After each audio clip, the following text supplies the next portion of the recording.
ഇന്നലെ ആലപ്പുഴ ചന്ദ്രൂർ ജുമാഅത്ത് പള്ളിയുടെ ഖബർസ്ഥാനിൽ ഹൃദയഭേദകമായൊരു കാഴ്ചയ്ക്ക് ഞാൻ സാക്ഷ്യം വഹിച്ചു.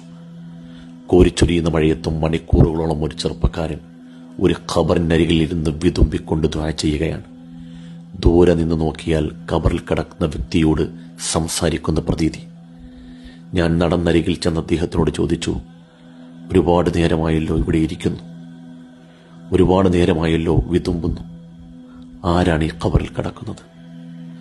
അദ്ദേഹം എഴുന്നേറ്റ് എൻ്റെ മുഖത്തേക്ക് നോക്കി വിതുമ്പുന്ന ഹൃദയത്താലെ, കരയുന്ന കണ്ണുകളാലെ, വിറക്കുന്ന ചുണ്ടുകളാലെ എന്നോട് പറഞ്ഞു, ഉസ്താദ്, ഇതെൻ്റെ പ്രിയപ്പെട്ട ഉമ്മയാണ്.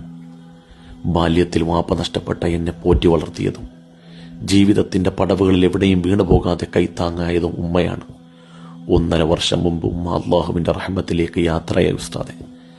ഈ പെയ്യുന്ന മഴയിൽ ഞാനും എൻ്റെ മക്കളും സുരക്ഷിതമായി വീട്ടിൽ താമസിക്കുമ്പോൾ ഖബറാകുന്ന ഈ വീട്ടിൽ എൻ്റെ ഉമ്മ തനിച്ചല്ലേ ഉസ്താദെ. എനിക്ക് സങ്കടമടക്കാൻ വയ്യാതെ ഞാൻ ഓടി വന്ന് ഉമ്മക്ക് കൂട്ടായിരുന്നതാണ്. കേട്ടപ്പോൾ എൻ്റെ ഹൃദയം തകർന്നുപോയി. ഉമ്മയും വാപ്പയും ജീവിച്ചിരിക്കുമ്പോൾ അവർക്ക് യാതൊരു വിലയും കൊടുക്കാതെ വൃദ്ധസദനത്തിലാക്കുന്ന മക്കൾ അറിയണം നഷ്ടപ്പെട്ടു പോയ ഉമ്മയുടെ വില. ഉമ്മ ഒരു നിമിഷം പോലും പിരിഞ്ഞിരിക്കാൻ ആഗ്രഹിക്കാത്ത മക്കൾ ഖബറിനരികിൽ വന്ന് ഉമ്മാക്ക് കൂട്ടിരിക്കുകയാണ്. അള്ളാഹു നമ്മുടെ മാതാപിതാക്കൾക്ക് മഗ്ഫിറത്ത് നൽകട്ടെ.